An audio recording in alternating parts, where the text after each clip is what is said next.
COVID Tuesday. The Browns announced Kevin Stefanski and 2 more players are COVID positive. Jimmy tells us what it means for Sunday's big playoff game. Protecting protocols. The NFL has strict rules. Are the Browns following them? What about all those hugs on the sidelines? You may be surprised by what we found. Top tech for 2021. We look at the must-have gadgets for the new year, including foldable devices, plus the hot new televisions everybody's looking for before the Super Bowl. And help for your home. We show you some of the new trends, like the return of wallpaper. The wallpaper that everyone is using today is not your grandma's wallpaper. And gray is out. Wait until you hear what color is in. What's new starts right now.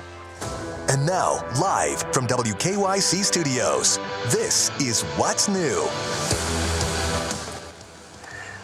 Hello, everyone, and welcome to What's New. I'm Betsy Kling with Jay Crawford, who's back at the studio. And Jay, at about 11 o'clock this morning or so, I felt like I got sucker punched with this Browns news. Yeah, and as bad as the news is for the Browns, we have a developing story on the Buckeyes as well. They, of course, play in the national championship game a week from last night. News on that's coming up. But first, hello again, Northeast Ohio. Yeah, Betsy's right. You can add 3 more positive coronavirus cases to the Cleveland Browns. 2 players as well as head coach Kevin Stefanski. That means in the last 2 weeks, the Browns have placed almost 1/3 of its rostered players on the COVID-19 reserve list. 17 players over the last 2 weeks, 10 of which are currently on that list. The voice of the Browns, Jim Donovan, is with us now. Jim, the hits just keep coming. First, we need to say this. We hope that everybody is feeling okay and that no one is ill. And as far as we know, that is the case. But boy, oh boy, this Browns team, you talk about not catching a break. Here we go. Yeah, and this has been going on now for really the last week and a half. This started the day before the New York Jets game, the second to last game before the end of the regular season, when the Browns were getting set to fly to the Meadowlands to take on the Jets on Sunday. That flight got postponed because of positive tests and then close contacts. And remember, that wiped out the Browns' wide receiver core, 2 linebackers, 2 offensive linemen, and they lost to the Jets on Sunday. But then it continued last week as they prepared for that all-important win in your in-game against the Steelers. Day by day by day, the Browns kept getting positive test results on COVID-19, thus losing players and coaches, and now the head coach is out too. Kevin Stefanski will not coach the Browns on Sunday night in the team's first playoff game in 18 years. At Heinz Field, they'll take on the Steelers without Stefanski. He has tested positive for COVID-19. 2 other members of his staff also test positive for COVID-19. Jeff Howard, the defensive backs coach, he'll be out. Drew Petzing, who coaches the tight ends, he'll be out too. Now remember, they are still missing their offensive line coach, Bill Callahan, and also their pass game coordinator and their wide receiver coach, Chad O'Shea. 2 players, and this really hurts them, have also tested positive. Joel Bitonio, wide receiver, Kaderil Hodge. So who will run the Browns coming up on Sunday night? Mike Prefer, who of course is the special teams coordinator, will become the interim head coach of the Cleveland Browns on Sunday. Close ties, of course, to Stefanski. They coached together with the Minnesota Vikings. Mike is a Cleveland guy. He went to Padua. His dad was a football coach over at Padua. And I know down the road he has always wanted to be a head coach, but he didn't want it this way. But now he'll be the interim head coach of the team coming up on Sunday. And Alex Van Pelt will call the plays on the sideline offensively for the Browns. He's, of course, been side by side with Baker Mayfield all season long. Now back to the players. What a tough break for Joel Bitonio, who has played on all of those bad Browns teams. You know, the 1-15 team, the 0-16 team, and now Bitonio, who was celebrated inside the victorious locker room on Sunday by head coach Kevin Stefanski when the Browns made it to the playoffs. He's out. Now, strategically, that is a huge blow for the Browns because the Steelers' front will all be back. T.J. Watt, Cameron Hayward, Stephon Tuitt, Tyson Alu-Alu. You need your offensive linemen. You need those guards. And Bitonio will not be there. And remember, the Browns have other injuries along the offensive line. Jay, that kind of sums it up. Now, Let's really put this into perspective. Is the NFL going to postpone the game? Absolutely not. No. This is the way their stance has been all season long. They have said, we're plowing through this. You'll play with the players that you have, and you won't play with the players that you don't have, obviously, and that's just the way it's going to be. So if we think the game's going to get pushed to another day or they're going to postpone the game for a week, that's not going to happen. Second of all, here's my other concern, Jay. It's only Tuesday, right? Which means that this could go on all week long. Some people in Berea feel this might get worse before it gets better, and that's where we sit right now. Well, I mean, think about it. The facility has been closed 5 times in the last 10 days, and they're still seeing these positive cases. So I don't know what else they could do that they haven't done already. How the Browns now will do without their best offensive linemen when they face what is considered to be one of the best defensive fronts in all the NFL, that will wait until Sunday to find out. But it's not a good thing coming in. Jimmy, we'll talk to you again at 5:30 when we talk a little bit more about how the Browns make up for these losses. Also, we'll tease this. You talk about big games and the chance of postponement. Ohio State is to play for a national championship a week from yesterday. That now is in jeopardy. We'll have more on that coming up at 5:30. Betsy? Well, now on your feet at 5, in this NFL pandemic season, we know that every player and all personnel in the NFL have been watched very carefully. And it seems like how it's being handled, the virus, well, it's being handled differently as it all kind of unfolds, as the season unfolds. Let's bring in senior health correspondent Monica Robbins with more on this. And Monica, you know, it's one of those things that we knew was coming, I think, but it's just the timing could not be worse. You know, we're seeing high cases in the community, so why wouldn't we see high cases in the NFL despite all the protocols they have in place? They have been working on these protocols, obviously, since the beginning of the pandemic, and they beefed them up since the end of November. Obviously, they have been testing. To give you perspective, just the week of Christmas, they did more than 41,000 tests to 6,700 players and team personnel. And last week, they had 21 confirmed cases with players and 37 personnel. And of course, as Jimmy just said, many of those were from the Browns. Now, players on the sidelines and those protocols beefed up, if they're not wearing a helmet, they must wear a mask or a double-layer gaiter. Coaches who choose to wear those face shields must also wear a face mask or double-layer gaiter, in addition to the face shield. Post-game interactions between opposing players or team staff will be limited. I'll get to that hug in a second. And players and team personnel must wear masks and may briefly exchange greetings before promptly proceeding to their locker rooms. And oh, by the way, high-tech devices, they're being used to record contact in the event of exposure.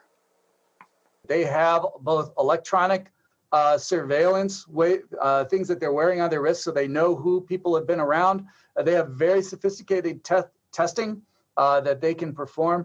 And then they will figure out exactly who they feel is at risk and whether or not they have to go on the COVID IR, or if someone just needs to be tested a little more vigorously between now and Sunday. So you can imagine they are testing like crazy. Now, what about that hug? Yeah, folks, I'm sorry to tell you, it is possible the coach could have exposed other players by hugging them, despite being outdoors and despite wearing a mask. We're going to have to wait and find out, and that's what they're doing right now. And it's all going to come down to the timeline of the Browns in the NFL. And also, one more thing, remember, the maximum number of players that may travel now has been limited to just 62, and the Browns must submit their list of players by 4 p.m. on Saturday for who's going to Pittsburgh. And anybody not on the list can't play. And at 6, I'll go over a few more of those protocols and hear what an infectious disease expert thinks of the risk for more players being put on that COVID IR, Bets. Oh, man, it is definitely something that everybody now, we're already holding our breath, but now I don't know when we're going to get to breathe again, certainly. And Monica, by the way, thank you for not having your terrible towel anywhere in your live shot. We appreciate it. You know what? The Steelers don't want to play in this situation either, I'm quite sure. Nobody wants to deal with this. Mm-hmm. Everybody wants a fair game. But you know what?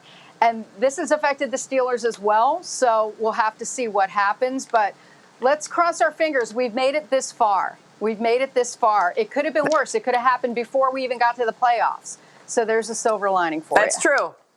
There's my girl bringing out that silver lining. All right, Monica, thank you so much. And don't forget, everybody, the big game is right here on WKYC. You'll be able to catch the pregame huddle from 7 to 7:30, and then kickoff is at 8:15. Jay? All right, Betsy, Governor Mike DeWine today saying that more people are currently getting vaccinated, but stresses the key to remember if you're waiting for the shot, patience. Laura Queso joining us now from the newsroom. Laura, hello to you. Three big things here, I guess. First, who's been vaccinated? Secondly, who's next in line? And third, what's the timeline look like for these vaccinations to happen? That's right, Jay. Three big things. First, as of Sunday, 61% of nursing homes received their first visits for the vaccine. But there's good news and there's bad news when it comes to that. Roughly 80% of nursing home residents are opting in. Good news. Bad news? Only 40% of nursing home staff want the vaccine. So now who's next to get vaccinated and when? Well, the governor is hoping vaccinations start for Group 1B in 2 weeks. That includes people 65 and older, those with developmental disorders like sickle cell or Down syndrome, and all teachers and staff at K through 12 schools. Remember, Category 1A and 1B represent more than 90% of people who've lost their lives due to COVID. It's going to take a number of weeks to get everyone in those groups vaccinated. The governor believes the state will start with 100,000 vaccines for Group 1B. The state, though, has administered about 53% of the vaccines it's received.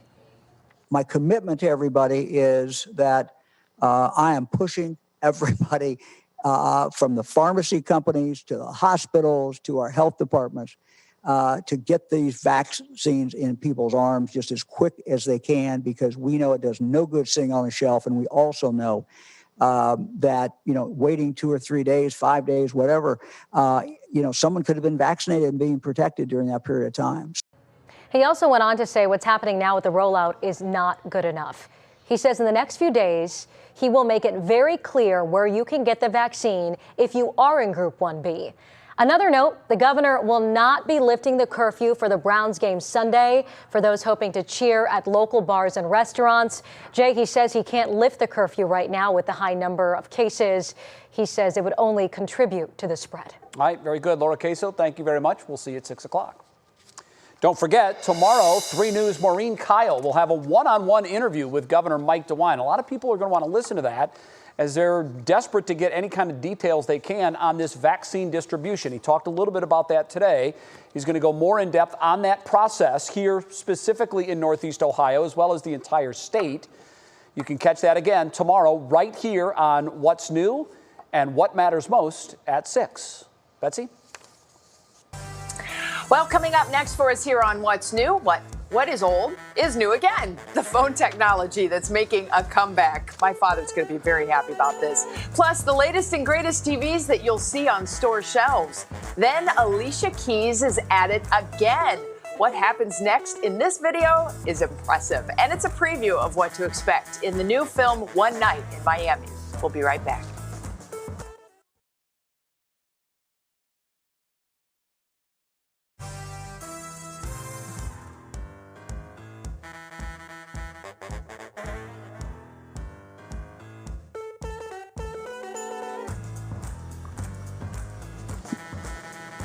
Yeah, I'm still here.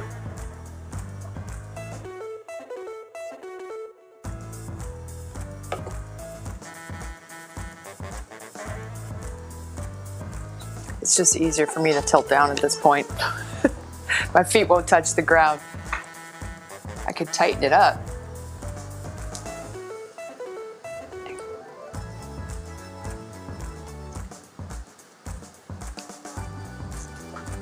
Well, we'll see.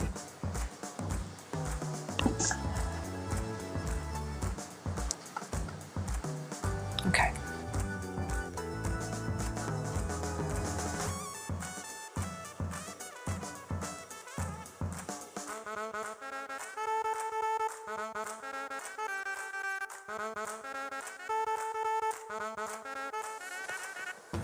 Yeah, you got me okay, Al?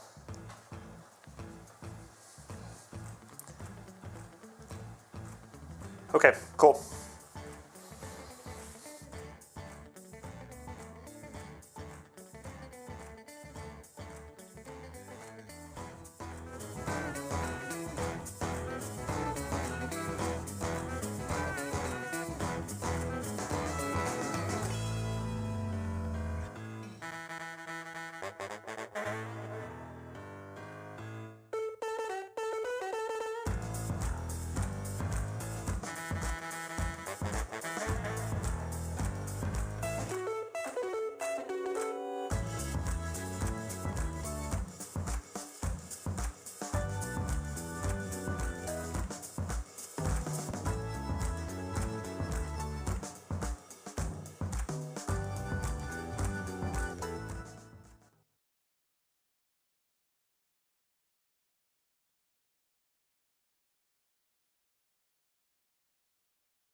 Well, all this week, we are checking out what's new in 2021, and technology is constantly evolving. But sometimes the newest, latest, and greatest is actually kind of old school. So for today's Tech Tuesday, our tech guru, Brandon Simmons, is here to show us where he thinks we're headed in tech this year.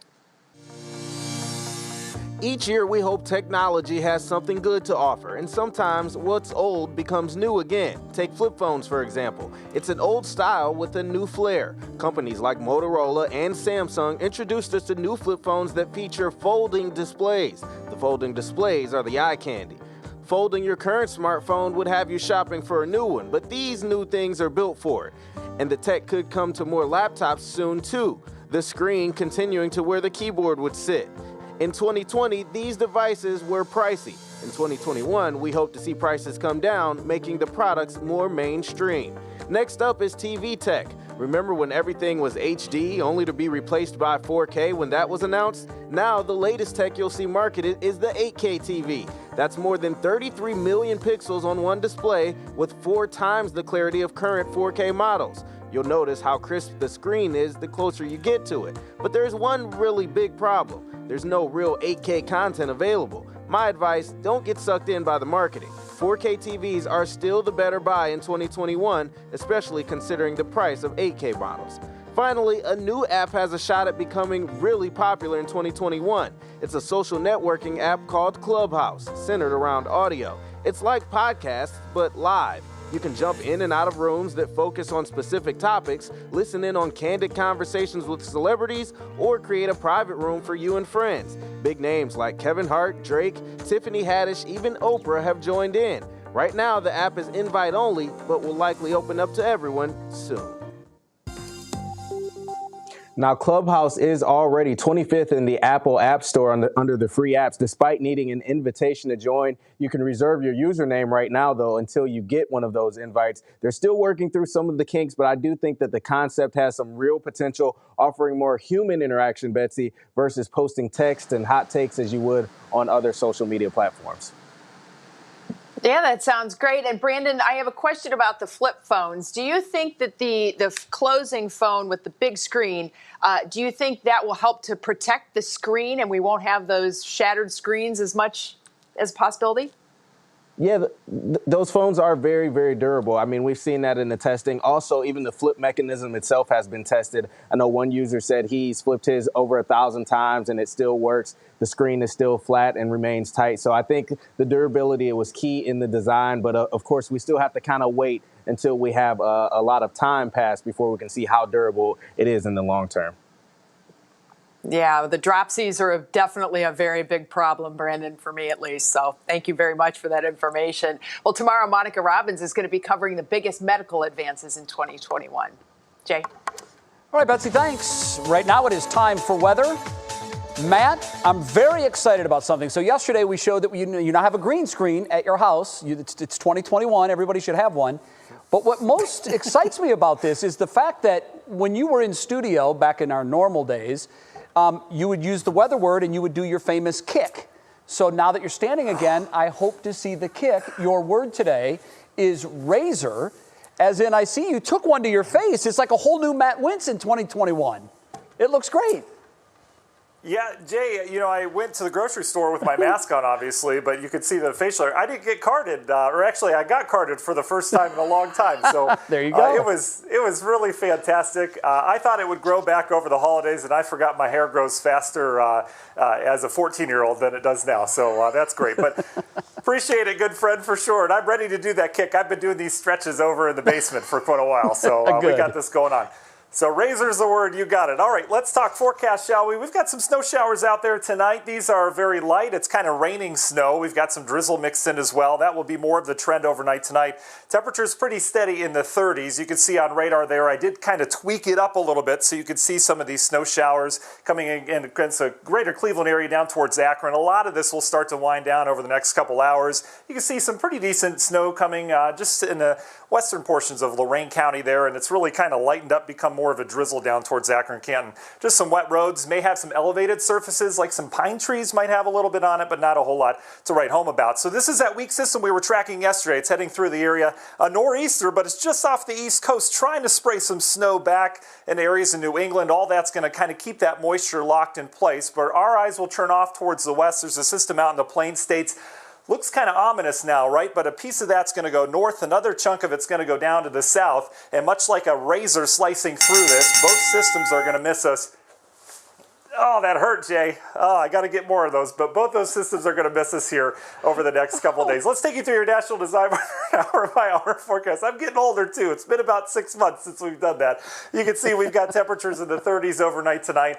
Some flurries here and there, a little bit of drizzle again. Not a whole lot going on. Then tomorrow, we're back into the clouds. I know some of us saw some sunshine this morning. Boy, was that nice to see.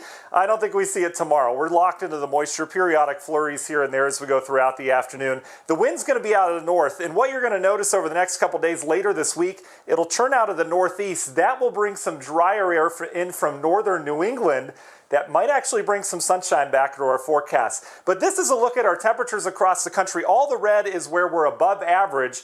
That's going to continue, right? It's been pretty warm over the last couple of weeks. But there are signs in the forecast that things will change, and in that next weather update, we'll talk about that, when that pattern flip might be. Here you go, Union Home Mortgage 7-day forecast, 30s the next 2 days. Notice we do kind of cool down as we go into the weekend, but there's that drier air Friday, Saturday, Sunday.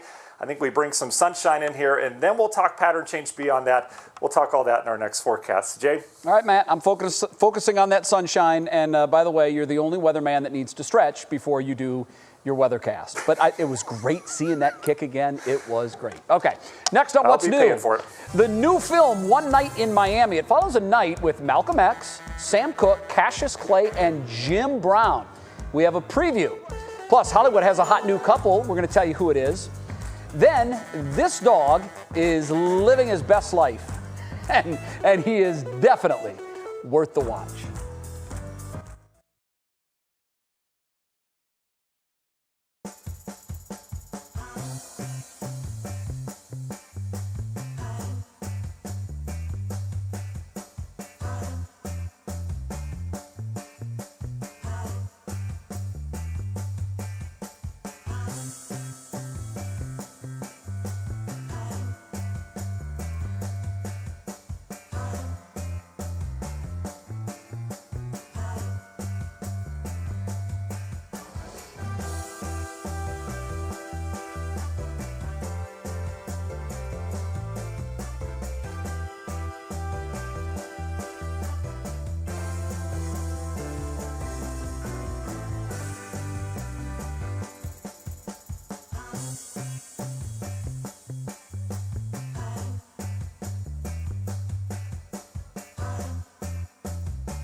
Welcome back to What's New. This will heat up your Tuesday. Alicia Keys has a new video. there's a hot new couple in the world of entertainment, and we have new details on the movie One Night in Miami. Kiara Cotton covers it all in our Tuesday Pop Break. Could this be a sign of the times? One of Hollywood's most sought-after men appears to be off the market. Singer Harry Styles is reportedly dating actress Olivia Wilde. The two have grown close while on the set for an upcoming film and fueled dating rumors after holding hands while at a friend's wedding over the weekend. Don't you just love love? What happens when Malcolm X, Sam Cooke, Cassius Clay, and Jim Brown all find themselves in the same hotel room? It's sure to make for a wild night. The trailer for Regina King's directorial debut, One Night in Miami, has officially been released. The movie tells the fictional account of a real night where the four iconic men celebrate Clay's win over Sonny Liston in the early 1960s. The night becomes a pivotal moment for all of them ahead of the civil rights movement. One Night in Miami will be available to stream on Amazon Prime Video January 15th. Alicia Keys is yet again showing us just how talented she is. In a video posted to her Instagram, the singer shows herself at her piano creating music. But it's not the artistic expression you may be expecting. The Grammy Award-winning singer used her piano playing skills to create a painting. She captioned the video saying, "This year, there's no limit to us. Let's create the unimaginable." Alicia Keys wears many hats: wife, mom, entrepreneur, 15-time Grammy Award winner. Why not add female Picasso to the list? I mean, what can I say? The girl is on fire. Back to you guys. She's an artist. Why not add one more medium to the mix? I mean, I think that's very fitting, certainly. Well, it's time to take a break from chaos and just smile a little bit, right? Today's Worth the Watch is this adorable pup sliding in the snow. Now, obviously, there's no sled that's involved. He just flops on his side and goes down the hill. Gravity works, everybody. He gets up for a second run at it and keeps on going. I love to watch puppies and children, too, in the snow. I think it is so hysterical. Just the absolute joy. And you can tell that dog is like all in on that. Just do it. It's fun. Hey, I'd do it if I could. Wouldn't end well. It looks fun, that's for sure. Oh, come on. Grandpa Jay, you are going to be out there in no time once little Hayes gets ready. You're going to be out there. 100%, but there will be an inner tube involved. I'm not going down, without the sled or without the inner tube, that's for sure. We hope there's an inner tube involved. Sometimes the little whoopsie can happen. You be careful out there. I will. All right, still ahead for us here on What's New, everybody. Voice of the Browns, Jim Donovan, is back with more on the impact of Coach Kevin Stefanski's COVID diagnosis and the team's future in the playoffs. And then we have new information on what the future holds for Cleveland Heights after yesterday's announcement that the iconic Nighttown restaurant has been sold. And refreshing your home. HD TV experts from right here in Cleveland are sharing the hottest trends that don't have to break the bank. Woo, we need that here in 21. We'll be right back.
I do.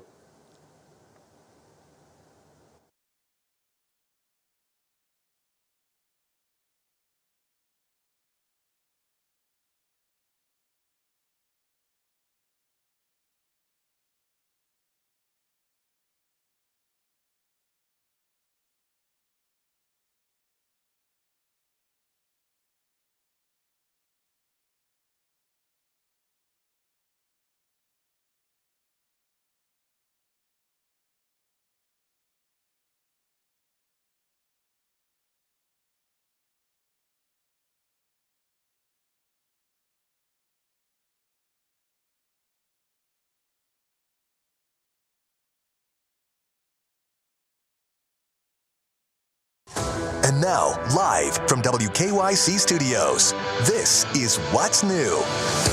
Yes, it is. It's exactly 5:30. Welcome back to What's New. Thanks for joining us with Betsy Kling. I'm Jay Crawford. Betsy, while we've been focusing on the Browns' coronavirus issues, and we're going to talk more about that in just a second, it is also apparent now that the Ohio State football team is dealing with its own coronavirus cases. They have multiple cases, and according to multiple reports now, this is big. This includes one from Sports Illustrated. Alabama and Ohio State are in talks with the NCAA about pushing the championship game, which was scheduled for next Monday, the 11th, to the following Monday, which would be January 18th. We're following this story very closely. If anything concrete changes, we will certainly let you know. But that's something that all Ohio State football fans will want to know about because they've dealt with their own issues this year. They only played 5 regular season games. And here they are now ahead of the championship game dealing with yet another outbreak. Not good. Well, remember, it's not just the teams that have to go through this, but think of the broadcast. I mean, there's so much money that is around this game, and certainly a 1-week change is a very big financial hit potentially. It's going to cost a lot of money, so definitely a very interesting conversation they are having, I'm sure. That's just a few of the interesting conversations that have been happening today. We have a lot of Browns news to talk about, but first, let's get you caught up on 3 things that you need to know at this hour. It is Election Day, Part 2 in Georgia. The majority power of the U.S. Senate lies in the hands of Georgia voters today. There are 2 Senate seats on the ballot and a runoff race. If both Democrats win, there will be a 50-50 split in the Senate, giving the vice president, that'd be Vice President-elect Kamala Harris, the tie-breaking vote. Now, if one or both of the Republicans are reelected, the GOP will maintain a slim majority. Lots of eyes on that race. Well, back here at home, 7,580 Ohioans were diagnosed with coronavirus and COVID-19 within the last 24 hours. That's 1,600 spike from yesterday's numbers. It's also slightly above our 21-day average. Sadly, 104 more Ohioans lost their battle to COVID. That's 37 more than yesterday. And Browns head coach Kevin Stefanski tested positive for COVID-19. 2 assistant head coaches have also tested positive for the virus, which means right now they will not be a part of Sunday's playoff game. And for more on that, Jay, I know that is something that has been not only the top talker today, but just a lot of emotional roller coaster riding by Browns fans. Yeah, Betsy, you hit the nail on the head. Emotional roller coaster ride. That's really what the entire year of 2020 has been. It's what the entire football season has been for the Cleveland Browns. And of course, it is our top talker today, the Browns' ongoing coronavirus issues. I mentioned earlier, in the last 2 weeks, this team has placed 17 players on the COVID-19 list, 10 players currently on that list. 17 players. Jimmy Donovan joins us now. Jimmy, my goodness, that's almost a third of the roster that has been on that list at one time or another over the last 2 weeks. And now today we get word that Kevin Stefanski has tested positive, along with the receiver Kaderil Hodge and guard Joel Bitonio. The hits they just keep racking up here. Yeah, they really do. And, you know, the tough part about all of this, and it's really tough all the way through the story, Jay, but the Browns had done so well all season long, making their way through this. Other teams had struggled, but the Browns were rock solid. And then just before that Jets game, that's when it first started to hit. And it is hitting them, and it hit them hard today. As you and Betsy have been talking about, imagine Kevin Stefanski, my NFL Coach of the Year, your NFL Coach of the Year, a guy that did a magnificent job leading the Browns to an 11-5 record and their first postseason appearance in 18 years coming up on Sunday night, and he won't be there. He's tested positive for COVID. And so he is out. An incredible loss on so many levels. The leadership level, the preparation level. But in the game, remember, he's the voice inside Baker Mayfield's head for every play that comes off the sideline. Now, that will change. Alex Van Pelt will call the plays on the Browns sideline coming up on Sunday night. The two other coaches who tested positive, Jeff Howard, who handles the defensive backs, Drew Petzing, who handles the tight ends. Now, remember, they are still without their offensive line coach, Bill Callahan, who's just been a huge part of the success of the Browns this year, and also Chad O'Shea, who's done an incredible job with their wide receivers. So they're down a bunch of coaches. So who takes over the Browns in the head coaching spot coming up for their biggest game in decades? It will be Mike Prefer. He will become the interim head coach of the Browns coming up on Sunday night. He's the special teams coordinator. He's worked with Kevin Stefanski in Minnesota with the Vikings. And then when Kevin got the job here, Mike was already with the Browns, and so he retained him as the special teams coordinator. His job now will be to keep things organized. Now, it's important to remember Stefanski can still be involved in Zoom meetings with the team throughout the week, but he cannot be personally with them, can't go to Pittsburgh with them, and on game night cannot be in contact with them either. And he and the other players and coaches, it's 10 days once you've tested positive. As far as the players are concerned, we've told you about the tough break for Stefanski. How about guard Joel Bitonio, who's waited so long through so many tough seasons at left guard for the Browns, an all-pro performer, finally gets a chance to go to the playoffs. He won't play. He's tested positive. The other player today is Kaderil Hodge, the wide receiver. He is a coach's favorite because he does everything they ask him to do. He can catch the ball. He's a great special teams player. But what they love for him is that he blocks so well at the wide receiver position. So the Browns facility shut down once again today, and that's the other factor. How much will they be able to practice coming up this week? Remember, they only got 2 practices last week leading up to the Steelers game. And the other thing, Jay, to remember is this. It's just Tuesday, and as we've seen the last couple of weeks, day by day by day, that list of COVID positive tests, close contacts being put on the reserve list, that has grown. The game will go on Sunday night. There is no wiggle room. You've been talking about the Ohio State situation. The NFL is going to plow through, and they say the Browns and Steelers Sunday night at Heinz Field is on. It has to be. You can't keep pushing games back every week. Everybody's waiting on the results of all these games. All right, Jim Donovan, thank you very much. Jim will have much more on this story coming up at 6 o'clock. By the way, don't forget WKYC, the place to watch the big game. You can catch the pre-game huddle. That's from 7 to 7:30. Then kickoff happens at 8:15. The Steelers and the Browns for a chance to move on to the divisional round in the AFC. Bets?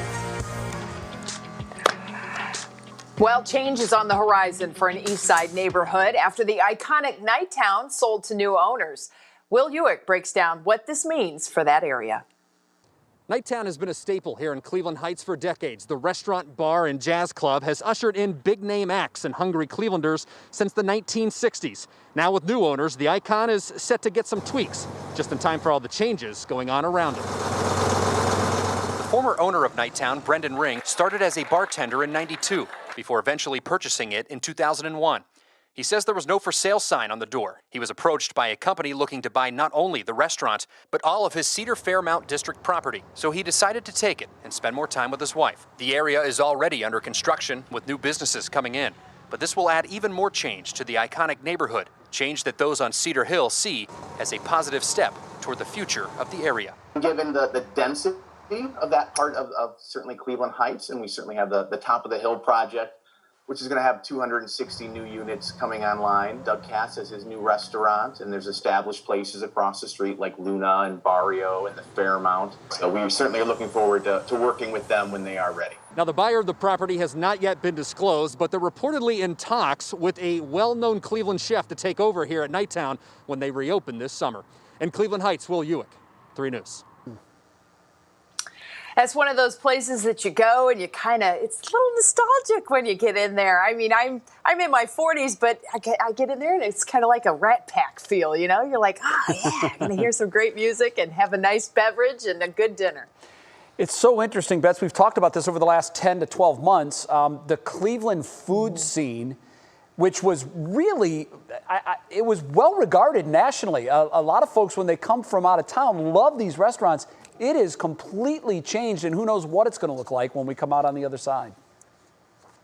Yeah, gonna wait on that. Very, very interesting news still to come. All right, still ahead for us, everybody. Home renovations really took off during the pandemic. Everybody was redoing something in their homes, and you may not be done yet. Wait till you see what the experts, locally and HGTV stars, what they have to say about new trends for 2021. And then, Browns fans, you have a lot to say about today's news. We are sharing your voice with our viewers ahead in Clicking in Cleveland. We'll be right back.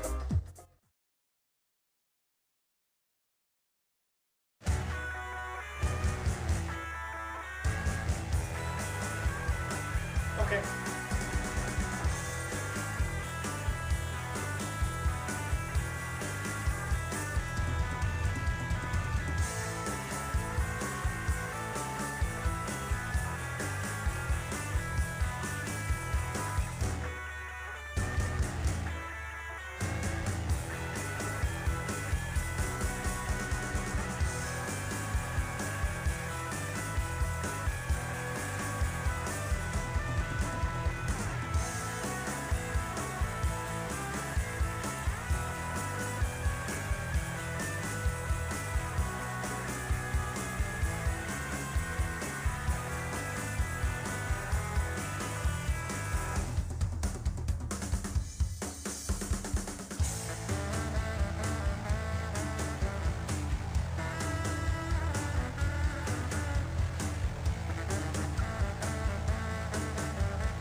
All right, here it is. Time for another check of the weather. And Matt, I got nothing. Over to you. That's about where we're at. Boy, Betsy, that sounds exactly like our team weather call today. That's fantastic. Way to replicate it. That's great. We're like, it's going to be cloudy. Back to you. Yeah, is it January 17th yet?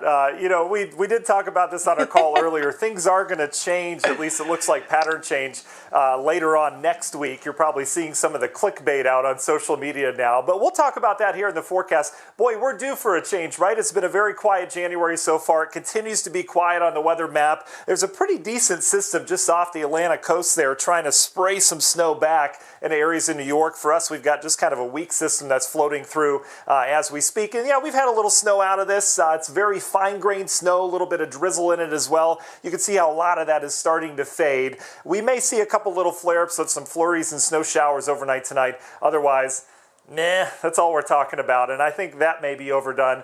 Maybe some slick surfaces, those that are untreated. That's about it, folks. So temperatures tonight are going to flatline once again in the 30s. We've been stuck in the low 30s over the last 4 days now, and you can see, yeah, some flurry chances here and there. The wind will remain light. Some of that may even be a little bit of drizzle as well. And not much changes tomorrow. Your National Design Mart hour-by-hour forecast, you can see temps still in the 30s. Here's some flurry chances coming and going as we bring in a pretty chilly north wind off the lake. The moisture will remain locked in place. We saw Russ Mitchell's veiled sunshine earlier today on the east side.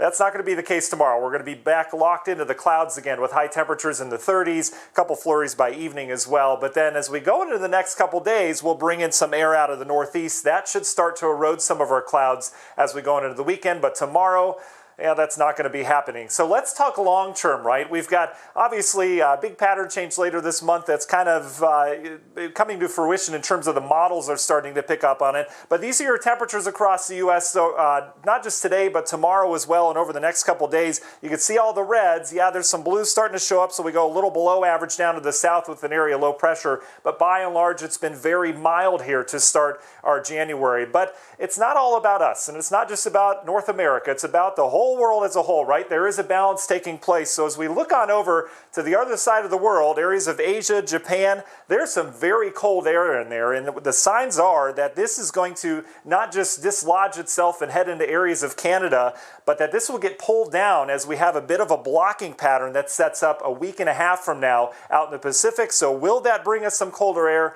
Well, it's certainly possible. It's in fantasy land now, but if you've lived around here in January long enough, you know we're certainly overdue for some cold air, and it does look like that may happen. Union Home Mortgage 7-day forecast. Here you go, kind of stuck in the clouds the next 2 days. Look at the sunshine as we go into the weekend, though. I think we'll see some sun peaks late Friday, especially Saturday. Then we're back into the clouds, and we bring in a little snow, and we keep an eye on that long-range pattern next week, Jay. All right, Matt, thank you very much.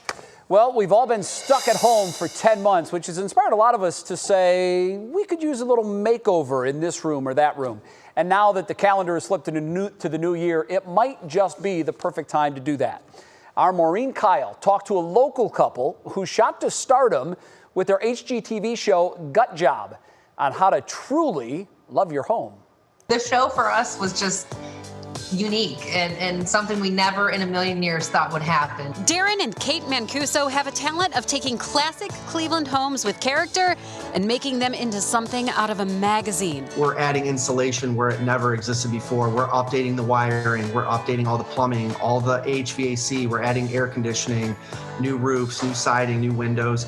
So in effect, you're getting best of both worlds. You're getting this older home that has all these qualities of a new home. That's how their company, Relief Properties, caught the attention of HGTV. And since lockdown, they've also caught the attention of a lot of homeowners wanting to improve their space. Additions, adding more space. Master suites, full kitchen addition.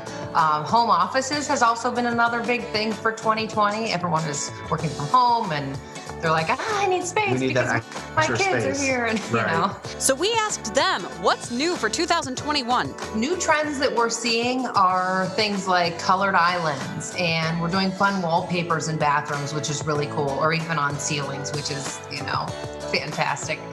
I want to add wallpaper, but I don't want to do outdated, you know, kitschy in a bad way. The wallpaper that everyone is using today is not your grandma's wallpaper. You know, it's fun, it's funky. There's a lot of geometric patterns that are popular right now, and we're using them not just in, you know, powder rooms or half baths, but we're putting them on the ceiling, and we're putting it as an accent wall in a bedroom, you know, behind a bed, or, you know, just something somewhere unexpected. Is gray over? Are we going to start to see different colors? You're talking to somebody who loves light. I wouldn't say gray, but just whites. Light. Any shade of white, but not gray. Right. Well, gray is, you know, gray is classic, but it's also had a run the last few years. It's expected, yeah. So what we're doing right now is a lot of whites, honestly. Really neutral, not stark whites, but something with warmth underneath, so that when you walk in, you're like, wow, this feels good. And if your budget is small, just switch out your home's decor. More modern touches on everything, but what I like to do is keep a traditional aspect and incorporate the modern. And luckily, a lot of our clients have been really receptive to that. Oh, now you got your project list ready to go.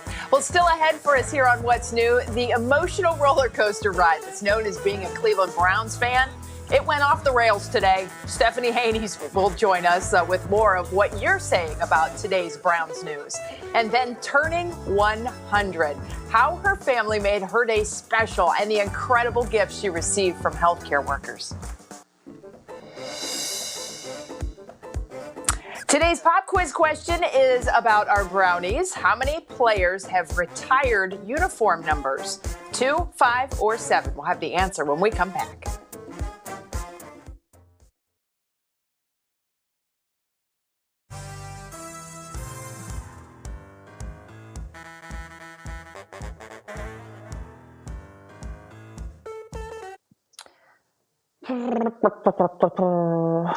Hello.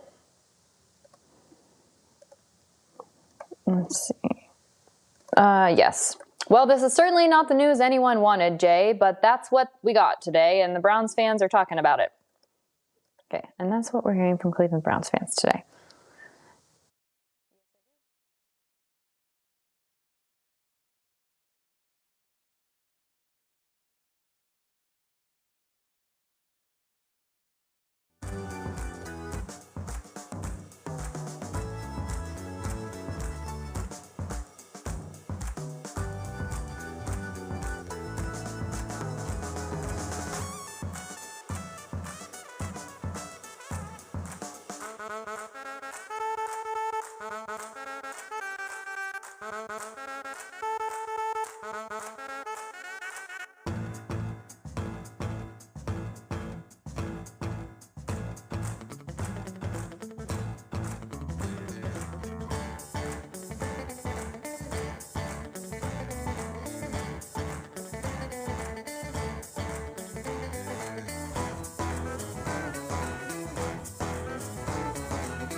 All right, it's time now for the answer to our pop quiz question. And Jay, I know you know the answer to this. So I'm not only going to ask you how many players have retired uniform numbers, I'm going to ask you who. Well, we were just talking about that, and I can name 4. The answer's 5.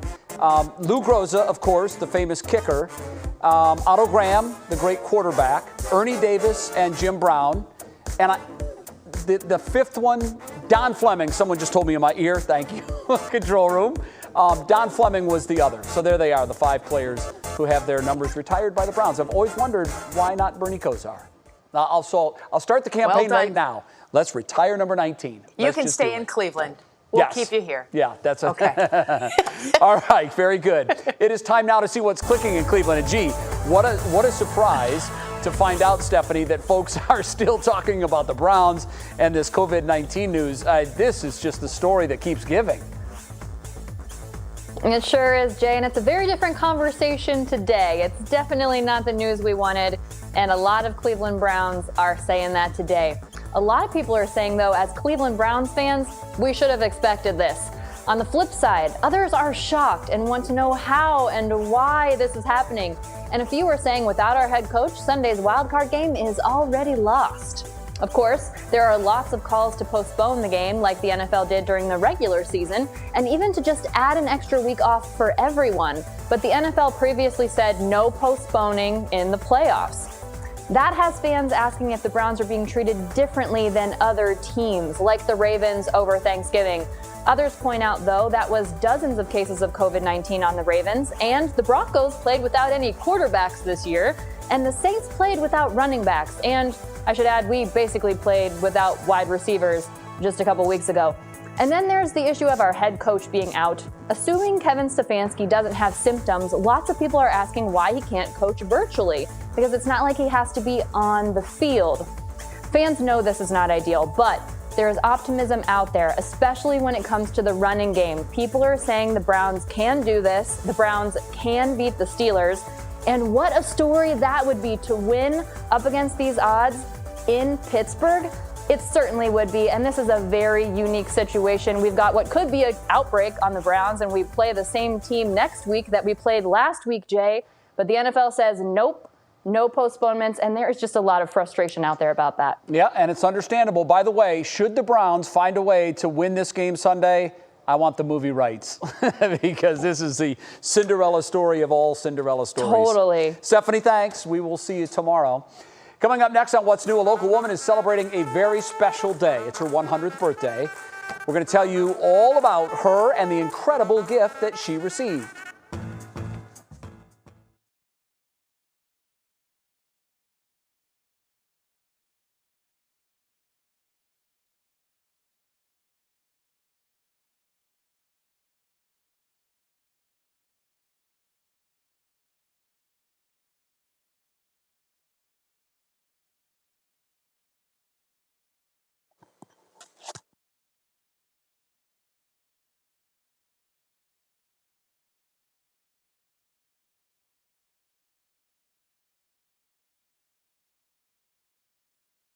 This is why we do it, right? Amateur hour. Mic check. Good evening. I'm Russ Mitchell, and I'm Laura Queso. Al, can I record something at the end? Okay, cool. Yes, I have.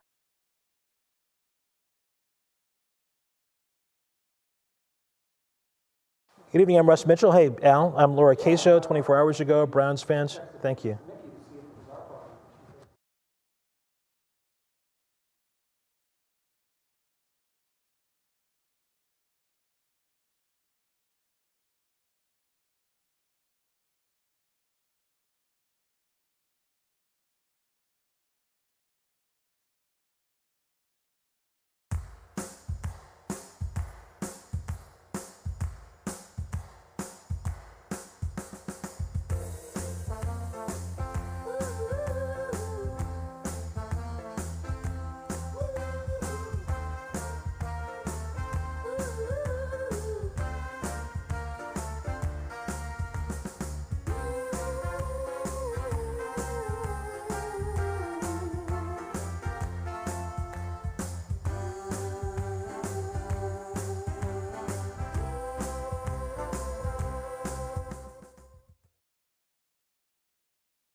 Very impressive start to today's show is Something Good, which comes to us from Elyria. Marion Van Valkenburg is celebrating her 100th birthday. She lives at the Wesleyan Village in Elyria, and since her family couldn't physically be with her because of COVID protocols, they drove by with signs, balloons, and bagpipes.